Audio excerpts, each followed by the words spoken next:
Bismillahirrahmanirrahim. Assalamualaikum warahmatullahi wabarakatuh. Alhamdulillah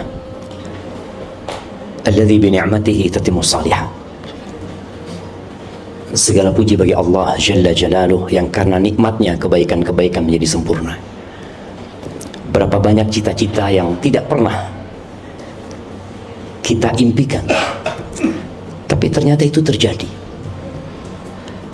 Berapa banyak keinginan yang kita berharap terjadi, tapi malahan itu nggak terjadi. Tapi ketahuilah yang pantas dipuja dan dipuji itu hanya Allah Subhanahu wa Ta'ala. Semua kesuksesan yang kita raih karena Allah mengizinkan. Semua kenyamanan yang dapat kita rasakan sekarang karena Allah mengizinkannya. Dan ketika Allah hendak cabut nikmat itu, Allah hanya mengatakan kun, maka semuanya akan pergi. Allahumma salli wa sallim ala abdika wa rasulika Sayyidina wa maulana Muhammadin wa ala alihi wa ashabi ajma'in.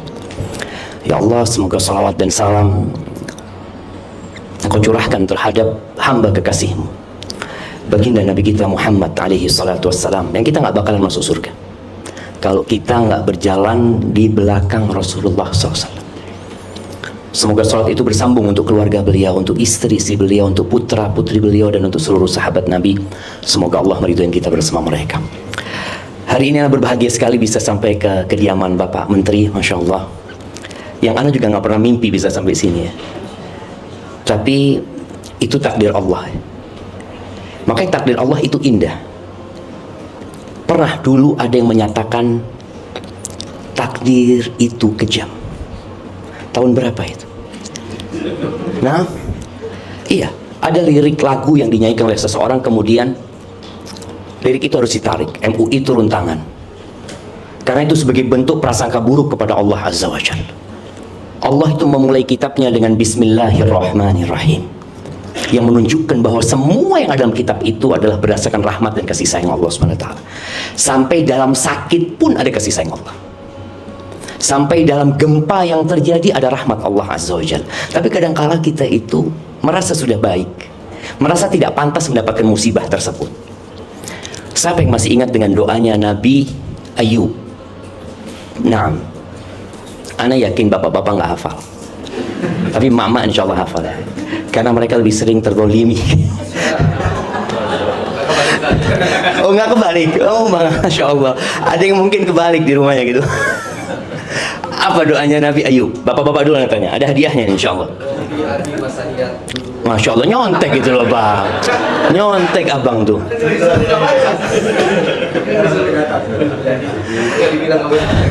Allahu Akbar. Nah, Nabi Ayub itu pernah hidup senang. Berapa tahun? 70 tahun. Terus Allah ambil semua yang beliau miliki. Semua harta itu habis. Nol. Istrinya yang bantu kerja. Istrinya Nabi Ayub itu kerja di tempat roti. Dari situ beliau makan. Beliau punya anak-anak yang Masya Allah ya. Anak-anak itu anak-anak yang soleh-soleh. Semua yang Allah cabut nyawanya, meninggal dunia. Allah kasih penyakit lagi di dirinya, yang menyebabkan orang itu gak suka sama beliau. Kurang apa jemaah musibah itu jemaah? Musibah di harta, musibah di keluarga, musibah di fisiknya, musibah di kedudukan beliau di hadapan masyarakat. Istrinya berulang kali minta, Bang, ayolah kau berdoa minta sama Allah Azza wa Jalla. Ini kita lihat rumah tangga yang bahagia ya.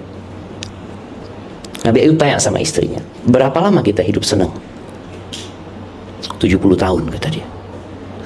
Dan kita susah berapa tahun? 18 tahun. Baru 18 tahun. Kalau susahnya sama dengan senangnya, baru aku akan berdoa minta sama Allah. Bayangin jemaah. Orang ketika memandang kepada nikmat yang Allah berikan dan tidak memandang kepada musibah, ini orang akan bahagia. Tapi kebanyakan kita statusnya selalu bencana. Kalau senang dia nggak kabarkan kepada orang lain. Dapat fulus tuh nggak ada cerita. Lagi susah, se-Indonesia tahu. Se-Indonesia tahu dia lagi susah. Bikin status dia itu, kalau lagi dapat fulus nggak ada cerita dapat rezeki, alhamdulillah nggak ada. Takut pada ngutang, pada takut minta dia. Kebanyakan kita seperti itu. Ini Nabi Ayub memandang kepada nikmat. Dia mengatakan berapa tahun kita senang? 70 tahun kata dia. Ya, aku akan berdoa kalau sudah 70 tahun aku susah. Tapi kenapa kemudian Nabi Ayub berdoa? Siapa yang tahu? Kenapa sebelum 70 tahun Nabi Ayub sudah berdoa? Karena ada omongan Nabi Ayub dikasih cobaan seperti itu karena dosa. Ini sudah bermasalah dengan kenabian beliau. Padahal orang yang paling berat cobaannya itu para nabi. Jadi kita kalau kepingin tahu seperti apa diri kita. Nah, kayaknya mic-nya aman. Nah,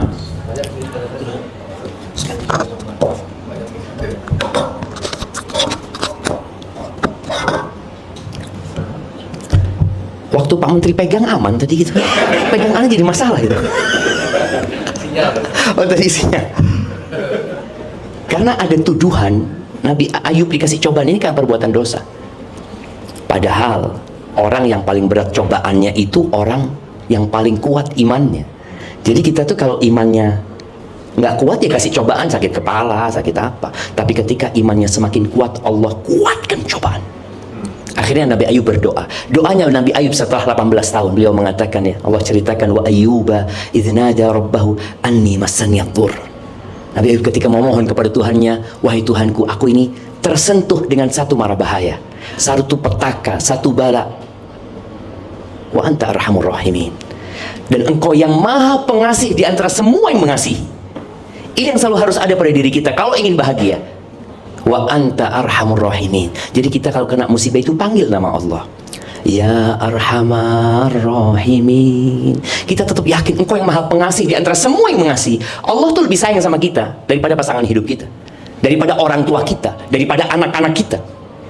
Jadi jangan pernah ketika terkena musibah kita langsung berburuk sangka sama Allah, merasa nggak pantas aku dapat musibah ini. Engkau siapa gitu. Ahibati fillah, sebelum lanjut bagaimana membangun rumah tangga yang bahagia, Anda kepingin tanya, siapa yang bikin tema ini? Nah, iya, Anda takut belum bahagia gitu jadinya. Emak-emak di belakang udah pada bahagia? Kok kayaknya nggak ikhlas jawabnya gitu kan? Nah, bapak-bapak bahagia? Oh, masya Allah, kayaknya lebih kompak bapak-bapaknya gitu kan? Nah, jadi di sini emak-emak itu susah bahagia. Mama dengar ini, kenapa kajian? Anda kasih tahu kajian ini khusus mama seharusnya, Ustaz. Tapi ternyata mereka itu kurang bahagia karena suaminya tidak membahagiakan mereka. Jadi mereka berbahagia kayaknya suami ini jadi pemilik peran terpenting untuk membahagiakan istri. Tidak. Ada seorang suami yang pernah marah sama istrinya. Sakit hati ya, kadangkala ya rumah tangga terjadi konflik. Kemudian suami marah, dia mengatakan, aku akan cabut kebahagiaan dari dirimu. Apa kata istrinya? Nggak bisa, bang. Engkau nggak bisa mencabut kebahagiaan dari diriku. Kalau kebahagiaan itu di tas, engkau tidak akan kasih aku tas. Kalau kebahagiaan itu di pakaian, engkau berhenti ngasih aku pakaian. Kalau kebahagiaan itu di harta, engkau nggak akan lagi ngasih nafkah sama aku. Tapi kebahagiaan itu ada di tempat yang engkau nggak memilikinya, bang. Kata suami, di mana? Di hatiku, bang. Engkau bisa ambil semua yang kau berikan kepada aku, tapi engkau nggak bisa mencabut kebahagiaan dari diriku. Ini yang harus difahamkan oleh kita bersama, coba. Jadi tukang sampah itu punya kesempatan bahagia seperti presiden punya kesempatan bahagia. Sama kesempatan untuk bahagianya. Karena wadah kebahagiaan itu bukan di pakaian dan bukan di jabatan, tapi di hati. Dan ini salah satu bentuk keadilan Allah Azza wa Jalla, bahwa seluruh makhluk di muka bumi ini punya hak yang sama untuk bahagia. Tapi dalam harta Allah nggak samakan. Nggak samakan. Ada orang yang miskin. Dalam fisik ada orang yang Allah bikin lahir cacat dia. Ada. Tapi Allah tidak letakkan di situ kebahagiaan gitu loh. Makanya kalau bicara para wanita, emak-emak itu lebih mudah bersabar apa bersyukur? Bersabar kan? Dia sabar dapat suami, sabar maksudnya. Tapi bersyukur sulit gitu loh. Sulit, betul, itu sahih itu. Gimana? Banyak masuk neraka, bang, masya Allah. Nah, aneh dapat banyak bocoran dari Bang Andri sekarang. Betul, betul, iya. Jadi kebanyakan wanita itu masuk neraka bukan karena nggak bersabar. Wanita itu bersabar banget ya. Anak ketika mendapatkan satu potongan video tentang bagaimana seorang wanita ini mengeluh suaminya kayak gini kayak gitu, tapi dia bersabar, lalu komentar di situ hampir semua mengatakan bukan hanya suaminya Mbak, suami aku juga kayak gitu. Ya udah sabar gitu. Jadi ternyata memang untuk sabar itu mudah bagi wanita. Dia bersabar demi mempertahankan rumah tangganya, demi mempertahankan anak-anaknya. Sudahlah sabar. Tapi syukur sulit. Padahal emangnya sebesar itu musibah dari suamimu sehingga engkau harus bersabar. Nggak ada kebaikan suami. Ada seorang wanita yang curhat sama anak, Ustadz suami anak itu kayak gini, kayak gini, kayak gini. Terakhir anak tanya, ibu, suami ibu nggak punya kebaikan? Loh ada Ustadz, coba sebutkan kebaikan. Ketika dia sebutkan kebaikannya, mulai emosi dia turun. Suamimu punya kebaikan. Cuma ketika dalam rumah tangga memandang kepada kekurangan, selesai. Siapa yang nggak punya kekurangan? Ketika seorang istri datang kepada suaminya bawa kertas dia, Bang, kita udah lama berumah tangga, kayaknya kita perlu introspeksi. Nih aku kasih kertas, abang tulis kekurangan-kekuranganku, dan aku akan tulis kekurangan-kekurangan abang. Ini sudah. Akhirnya sang istri masuk ke dapur, dia tulis ya, 1 lembar full, kalau 2 lembar mungkin full tuh kekurangan suaminya. Aku nggak suka kayak gini, nggak suka gini, terus yang dia tulis yang nggak suka semuanya, Bang. Terus seperti itu. Akhirnya tibalah saatnya berbagi kertas. Diberikan kertas kepada suami, suami memberikan kertas dia kepada istri. Si istri lari untuk membaca apa sih kekurangan dia menurut suaminya. Sang suami baca, ya Allah banyak ternyata kekuranganku, kata dia. Istri balik, dia mengatakan, Bang, kok kertasmu kosong Bang? Kata dia, aku menerimamu apa adanya, kata dia. Jamaah, ini kenapa bapak-bapak tadi kompak bahagia? Itu sudah kayak gitu, sudah perempuan gitu loh. Bersyukur bapak-bapak, bukan bersabar ya. Jadi subhanallah ya, ahibati fillah, kunci kebahagiaan itu 3. Catat dan amalkan. Yang pertama, bersyukur ketika mendapatkan nikmat. Yang kedua, bersabar ketika dapat musibah. Yang ketiga, istighfar ketika berbuat dosa. Udah. Ketika kita punya 3 hal ini, hidup itu tidak selalu di atas kita. Kita nggak selalu manis. Hari ini kita ketawa. Boleh jadi nanti sore ada kabar duka yang membuat kita menangis. Besok kita lupa dengan duka itu. Kita ketawa lagi dapat nikmat dari Allah Subhanahu wa taala. Apa yang harus dilakukan? Ya sudah bersyukur. Hanya saja bersyukur itu berat. Ketika iblis dikeluarkan dari surga bersama Adam alaihissalam, iblis itu meminta kepada Allah ya, bayangkan ya. Iblis berdoa, Allah kabulkan doanya. Iblis berdoa dengan ikhlas, Allah kabulkan. Allah itu maha baik. Masa kita berdoa nggak dikabulin sama Allah? Permintaan iblis, anzirni ila yaumi yub'atsun, tangguhkan umurku sampai hari kiamat. Maka iblis itu nggak mati. Bayangkan ya, iblis itu yang godain Nabi Adam, kemudian dia yang godai istrinya Nabi Nuh dan kaumnya Nabi Nuh, kemudian godai kaumnya Nabi Hud, godain kaumnya Nabi Soleh, godain kaumnya Nabi Muhammad. Sampai hari ini iblis itu ada. Dia punya berbagai macam cara untuk menyesatkan manusia. Tapi ada satu yang iblis akan kejar. Iblis mengatakan, wala tajidu aktsarahum syakirin. Allah, engkau akan dapati kebanyakan manusia itu tidak bersyukur. Dan ternyata Allah mengatakan, wa qalilun min ibadiyas syakur. Sedikit dari hambaku yang pandai bersyukur. Sedikit. Orang itu kalau dikasih harta 1 koper emas, dia kepingin berapa? 2. Dikasih 2, dia kepingin 3. Dikasih 1 rumah ini emas, dia kepingin rumah sebelah jadi milik dia. Dikasih lagi rumah itu, dia pengen rumah sebelah. Kata Nabi SAW, nggak ada yang bisa membuat dia puas kecuali tanah. Ketika dia masuk ke tanah, dia tinggal rumah yang dia bangun, harta yang dia kumpul, dia tinggal semuanya. Tapi tadi syukur sulit sekali. Makanya ada perbedaan antara Qarun dan Nabi Sulaiman. Kita tahu Qarun ini Allah berikan kekayaan kepada dia yang mungkin nggak akan pernah ada lagi orang kaya seperti Qarun. Bagaimana dengan Elon Musk ya, dengan mereka yang dikatakan duitnya berapa triliun ya. Duitnya mereka cuma angka aja. Qarun ini nyata duitnya. Nyata, dia gudang-gudangnya itu kuncinya dipikul, kuncinya bukan hartanya, kuncinya dipikul. Emas, dia ada uangnya gitu loh.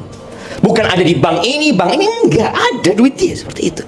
Maka ketika Allah benamkan Qarun itu bersama semua hartanya. Sampai hari ini kalau orang nemu harta terpendam, apa kata mereka? Harta karun. Iya, Qarun itu dari sana. Dia mengatakan harta Qarun. Karena semua rumah dan harta Qarun dipendam. Qarun ketika disuruh berbuat baik, dan ini penting buat kita ya. Kita itu kadang-kadang disuruh berbuat baik merasa harta itu milik kita. Enggak loh. Kita itu nggak punya apa-apa, jemaah. Makanya ketika kita dengar ada musibah, kita mengatakan apa? Inna lillah. Sesungguhnya kami milik Allah. Jangan rumah ini, nyawaku milik Allah Azza wa Jalla. Tubuhku, berapa banyak orang yang keluar dari rumahnya dengan tubuh yang lengkap, pulang diamputasi kakinya. Kita lihat kejadian-kejadian seperti itu. Orang keluar dari rumahnya bisa melihat, pulang diambil matanya sama Allah SWT. Sebagai pertanda kita nggak punya, sampai diri kita nggak punya. Allah menyuruh Qarun untuk berbuat baik. Wa ahsin kama ahsanallahu ilaik. Yang pertama Allah pesan sama Qarun, wabtaghi fima ataka Allah ad-darul akhirah. Carilah dengan apa yang Allah berikan kepadamu akhirat. Kenapa? Karena akhirat itu kekal dan abadi. Kalau dunia, engkau mau sukses berapa tahun lah. Kita melihat presiden-presiden kita. Dari pertama, kemana pergi? Meninggal dunia. Oke, Pak Harto pernah 32 tahun ya menjabat. Kemana beliau? Nggak ada. Apa yang beliau bawa ketika mati? Nggak ada. Selesai, anak-anaknya menikmati. Anak-anaknya meninggal dunia nanti terus akan digantikan dengan orang lain. Maka Allah berpesan kepada Qarun, wabtaghi fima ataka ad-darul akhirah. Dengan apa yang Allah berikan kepadamu, ambisimu akhirat. Engkau mau punya rumah di dunia nggak apa-apa, tapi engkau punya rumah di akhirat, jangan lupa. Kau siapkan rumahmu di sana. Engkau pengen punya kebun yang indah, engkau juga punya kebun di sana ya. Subhanallah, ini pesan Allah kepada Qarun. Wala tansa nasibaka minad dunya. Tapi engkau jangan lupa, engkau masih hidup di dunia. Engkau butuh ongkos, butuh biaya.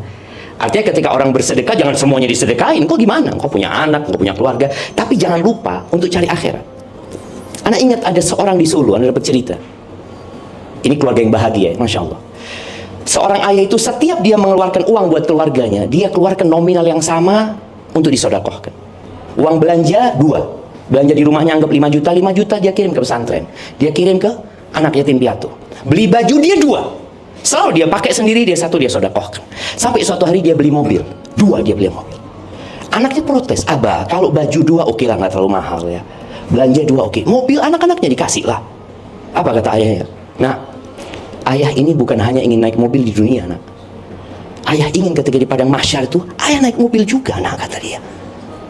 Kita kadang-kadang nggak paham, cuma. Kita berpikir harta kita itu yang kita simpen. Enggak, itu akan dinikmati oleh orang lain. Maka Allah berpesan kepada Qarun itu.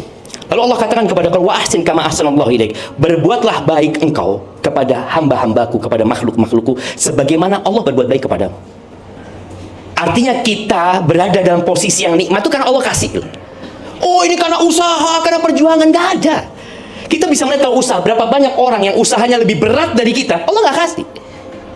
Bicara rizki sekarang, berapa banyak orang-orang yang berkeringat dari jam 7 dia di bawah mentari sampai jam 4 sore, dia cuma dapat 150.000. Sebagian kita tidur-tiduran, jutaan dia dapatkan. Engkau berpikir karena usahamu?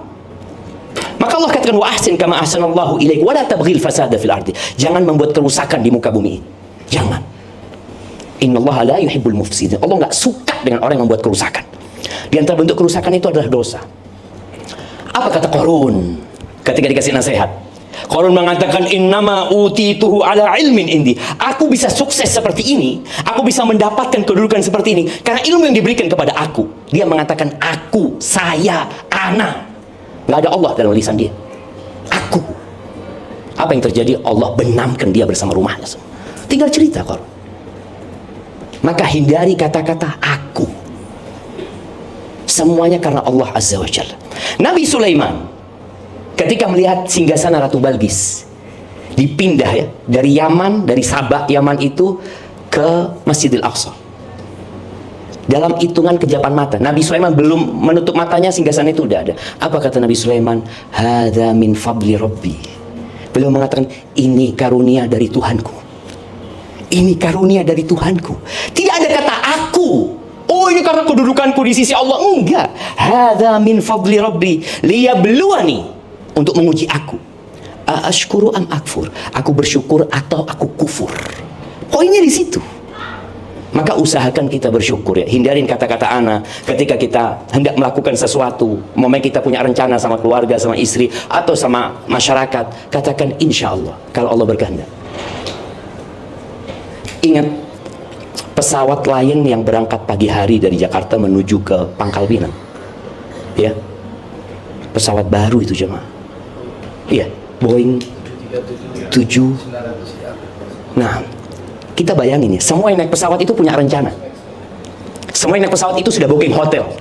Semua yang naik pesawat itu sudah ditunggu sama keluarganya.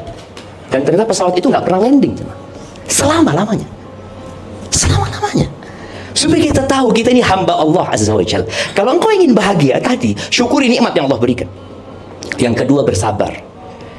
Dalam rumah tangga, ya bapak-bapak, mungkin istrinya insya Allah tidak separah istrinya Nabi Nuh.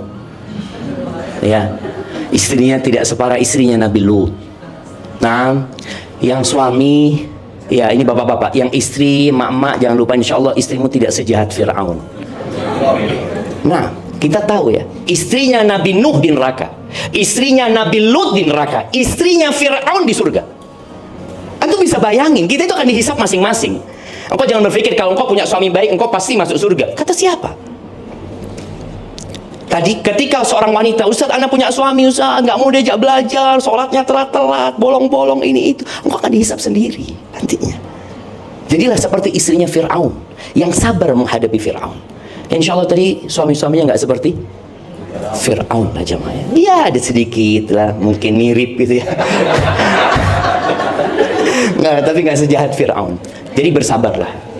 Dan ya di antara bentuk syukur dan sabar ya, ada seorang istri yang mengatakan, Ustaz, suami anak nggak baik, apakah anak tetap harus taat dan patuh kepada dia? Tetap. Melayani suami, tetap. Bukan karena suami engkau melayani suamimu. Jadi kalau kita berbuat baik karena berharap budi baik orang lain, yang ada kita sakit hati. Pastikan itu. Kita akan sakit hati. Orang manusia ini sama Allah nggak bersyukur, apalagi sama engkau. Apa sih engkau berikan kepada dia? Allah memberikan segala fasilitas sama dia, dari ujung rambut sampai ujung kaki. Dia nggak bersyukur sama Allah. Engkau kasih apa? Maka janganlah berharap kebaikan suami. Ketika mama istri tadi, Ustaz, anak punya suami kurang taat sama Allah. Ya udah, engkau berbuat baik kepada suami karena Allah. Karena berharap keridhaan Allah SWT. Karena aku ingin masuk surga. Ada seorang wanita umur 60 tahun. Dia telepon anak, dia mengatakan, Ustaz, suami anak udah meninggal, Ustaz. Dia mengatakan, suami anak dia kurang baik loh, Ustaz. Anak dengar bahwasanya wanita itu akan bersama suami dia yang terakhir di surga. Sedangkan anak sudah umur 60 tahun, nggak ada yang menikahi anak, Ustaz. Tapi anak nggak kepingin ketemu suami anak lagi, Ustaz. Bayangin. Betul. Dia nggak ingin nanti di surga ketemu, aduh suamiku lagi, astagfirullah, na'udzubillah, ketemu orang lagi. Loh, bapak-bapak pikir istri bapak-bapak itu cinta sama bapak? Belum tentu. Dia mungkin nungguin, sabar dia nungguin, ya Allah kapan mati ini, bismillah. Ketika mati, alhamdulillah, bukan innalillah. Sama. Ada yang kayak gitu ibu-ibu? Waduh, takut dia ibu. Nah, artinya itu ada. Maka di sini ketika engkau berbuat baik kepada suami karena Allah SWT.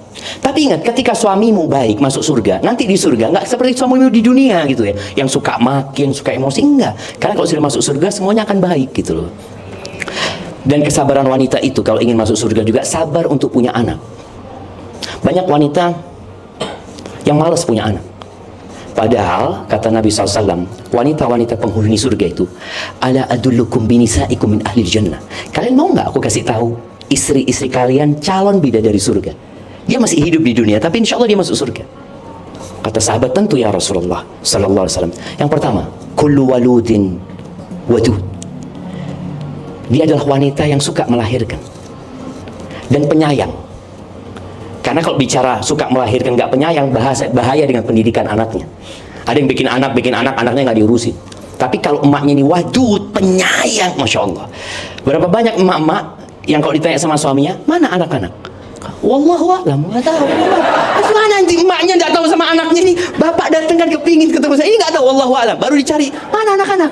Satu di got, satu di mana. Ada emak-emak yang sibuk main handphone, wala apa. Anak-anaknya nggak diurusin. Disinilah wanita penghuni surga itu yang bakal bahagia, pencinta dia. Dia ketika suaminya ngata, yuk punya anak lagi, bang. Berapa engkau mau? Bismillah, asalkan Allah kasih. Itu insya Allah penghuni surga. Bapak Menteri berapa anaknya? Masya Allah, harus berjuang kayaknya. Ada seorang ustadz, anak sering ceritakan nih, di Bondowoso, Jawa Timur sana. Ustadz ini pengeluarannya jelas, pemasukannya gak jelas. Pengeluarannya jelas dia. Dia punya anak 28 dari satu istri. Dari satu istri. Oh, istrinya banyak, enggak. Bapak-bapak jangan mikir, oh kalau gitu siapa? Enggak, satu istri. Satu istri. Kemudian insya Allah itu jadi penghuni surga ya. Dia capek hamil, dia capek melahirkan, dia mempertaruhkan nyawanya. Semua dihitung jemaah. Oke, suami nggak ngitung, tapi malaikat Allah menghitung. Dia menyusuin, dihitung lagi, capeknya dia. Makanya wanita yang seperti ini insya Allah penghuni surga. Tapi ada yang ketiga sifatnya, al-aud. Perempuan ini kalau menyakiti suaminya, atau dia disakiti sama suaminya, dua hal ya, disakiti atau menyakiti, perempuan ini akan datang kepada suaminya. Dia pegang tangan suaminya mengatakan, la adzuku bi ghumdin hatta tarda. Aku nggak akan memejamkan mata sampai engkau ridho sama aku. Siapa yang istrinya kayak gitu jemaah? Bapak-bapak,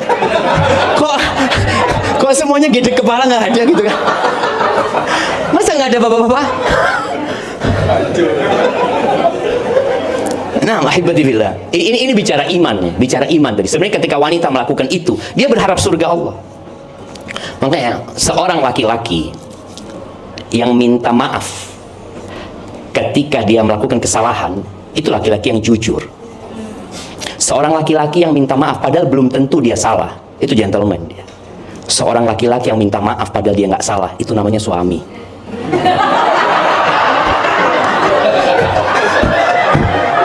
Betul bapak-bapak? Nah, itu suami yang benar gitu loh. Suami yang benar tuh kayak gitu kan.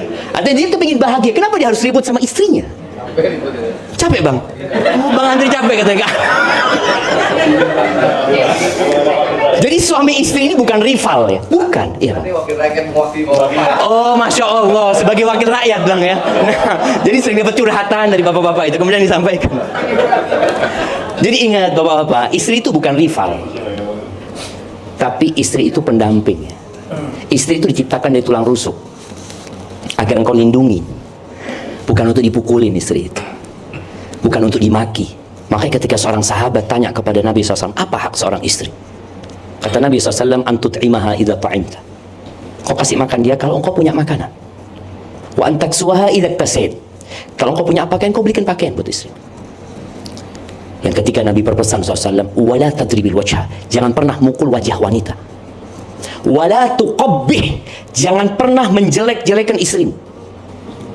Nggak boleh bapak-bapak. Kalau ingin bahagia, istri kita punya kekurangan, tapi lihatlah kepada kelebihannya.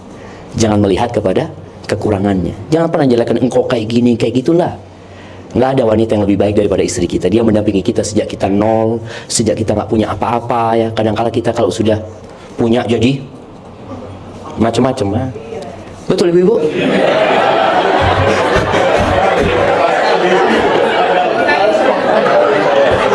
Allahumma salli wa sallim ala Muhammad.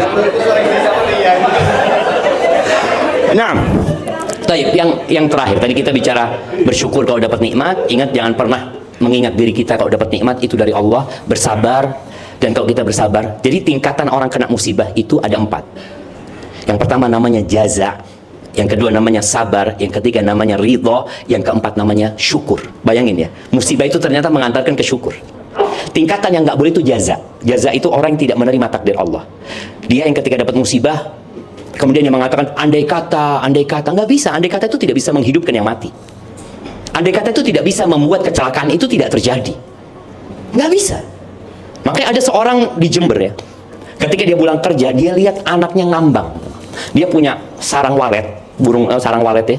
Biasanya ada kolamnya. Anaknya itu ngambang, sudah meninggal dunia, terapung di sana. Dia gendong anaknya, dia ciumi anaknya, lalu dia menyesal, ya Allah, andai kata aku nggak punya sarang burung ini, andai kata aku nggak punya kolam ini. Ucapan andai kata itu, apakah akan mengembalikan kehidupan anaknya? Nggak akan gitu loh. Ada orang yang kemudian merobek-robek bajunya, lempar-lempar piring. Siapa yang pernah lempar piring? Bapak-bapak, ada yang istrinya pernah lempar piring? Alhamdulillah nggak ada jemaah. Iya, artinya dia nggak nerima dengan apa yang terjadi. Ini namanya jaza, dan itu haram, nggak boleh. Secara akal tadi, secara akal sehat nggak berguna kok melakukan itu. Yang kedua sabar. Kok jadi mati jangan. Hah? Ada yang sabotase di belakang. Masya Allah. Gara-gara itu syukur. Nah, yang kedua itu sabar. Sabar itu artinya nahan diri. Nahan diri dari mengucapkan atau melakukan perbuatan yang secara akal sehat nggak diterima dan secara agama nggak diterima. Umpamanya tadi ada seorang wanita nangis boleh, jangan wanita ya, bapak-bapak juga nangis itu boleh atas musibah ya. Tapi ketika teriak-teriak ya, kemudian dia lempar sesuatu, nggak ada gunanya. Allah katakan wabasyiris sabirin, berikan kabar gembira kepada orang-orang yang sabar. Dan ingat, sabar itu bukan dengan berjalannya waktu. Sabar itu ketika hempasan pertama, ketika engkau dengar berita musibah, apa yang kau lakukan ketika itu? Apabila engkau mengatakan inna lillahi wa inna ilaihi rajiun, ini bukan hanya kematian jemaah ya. Inna lillahi ini bukan hanya kematian, musibah apapun. Ketika katakan inna lillahi, sesungguhnya kami milik Allah dan kami akan kembali kepada Allah Azza wa Jalla. Itu sabar. Tingkatan yang selanjutnya namanya ridho. Kalau sabar itu masih nahan ya, kepingin teriak tapi dia tahan, kepingin lempar sesuatu dia tahan. Pahit sabar itu. Naik tingkatan selanjutnya namanya ridho. Dia mengatakan insya Allah ada hikmahnya, Allah itu maha baik. Udah mulai dia ridho. Yang keempat syukur. Dia bersyukur dengan musibah. Bayangin, dia mengatakan kena alhamdulillah musibahnya nggak lebih besar dari ini. Contoh ya, orang ketika kecelakaan kakinya patah, bagaimana dia bersyukur? Alhamdulillah cuma satu ya Allah. Allah bisa bikin dua-duanya. Allah kasih satu, alhamdulillah. Jadi orang itu masih bersyukur karena melihat, loh ternyata nikmat Allah itu banyak sebenarnya yang membuat kita bersyukur. Maka berusaha untuk menjadi yang lebih baik. Yang ketiga, istighfar kalau berbuat dosa. Bab istighfar ini, siapa yang nggak berbuat dosa? Jamaah, Abu Bakar Siddiq itu dijamin masuk surga. Abu Bakar itu pernah datang kepada Nabi SAW, mengatakan, ya Rasulullah, ajarin aku doa yang aku baca ketika sholat. Apa doanya? Bapak-bapak, kalau ibu-ibu insya Allah tahu doa. Ibu-ibu apa doanya? Doanya Abu Bakar yang dikasih Nabi SAW dibaca waktu sholat. Allahumma inni zalamtu nafsi zulman katsira. Ini Abu Bakar dijamin masuk surga. Dikasih doa, Abu Bakar katakan dalam sholatmu, ya Allah, sesungguhnya aku mendolimi diriku dengan kezaliman yang banyak. Sesungguhnya aku banyak berbuat dosa ya Allah. Pengakuan kepada Allah. Wala yaghfiru dzunuba illa anta. Dan gak ada yang bisa ngampuni dosa kecuali Engkau ya Allah. Semuanya milik Allah Azza wa Jalla. Faghfirli, ampuni aku ya Allah. Maghfiratan min indik, ampunan dari sisimu. Warhamni, kasihi aku ya Allah. Innaka antal ghafur rahim. Kalau Abu Bakar disuruh minta ampun sama Allah, apalagi orang-orang kayak gitu. Maka nasihat anak kalau ingin bahagia, tiap hari istighfar 100 kali paling enggak. Nabi SAW habis sholat duha itu beliau baca Rabbighfirli wa tub alayya innaka antat tawwabur rahim 100 kali. Kita banyak dosa cuma. Dan yang menyebabkan orang tidak bahagia itu gara-gara ada dosa di hatinya. Karena dosa ini akan jadi noktah hitam di hati. Kita tahu ya, ada orang yang ada apa di jantungnya, kadang-kala harus pasang ring karena ada, kenapa orang pasang ring? Ada penyumbatan yang menyebabkan kadang-kala kita nggak bahagia karena banyak penyumbatan di jantung kita, cuman. Yang caranya dengan banyak istighfar. Antum duduklah, tiap hari duduk. Ya, istri ngomong tunggu dulu, aku mau istighfar dulu. Hitung 100 kali. Hitung pakai tangan lebih utama. Mau pakai tasbih ya nggak apa-apa kalau di rumah mau pakai tasbih. Tapi yang lebih baik pakai tangan, dihitung 100 kali. Istri manggil, Afan belum selesai. Bang, kenapa? Habis berbuat dosa kau bang? Memang kau banyak dosanya gitu loh. Jadi kadang-kadang istri kalau lihat suami di pojokan istighfar, habis berbuat dosa apa bang? Loh, tiap hari aku banyak dosanya. Jadi ini rutinitas. Jadi bukan bicara nunggu berbuat dosa. Kita berbuat dosa. Makanya juga penting buat kita semua, nasihat anak, untuk belajar mana yang dosa dan mana yang bukan dosa. Gimana kita akan istighfar kalau kita merasa fan-fan aja ya? Nggak ada sih, alhamdulillah orang baik kan Ustaz. Maka belajar mana yang dosa dan mana yang bukan dosa. Barakallahu fiik, itu mungkin dapat Anda sampaikan. Kalau ada pertanyaan, monggo, tafadhol.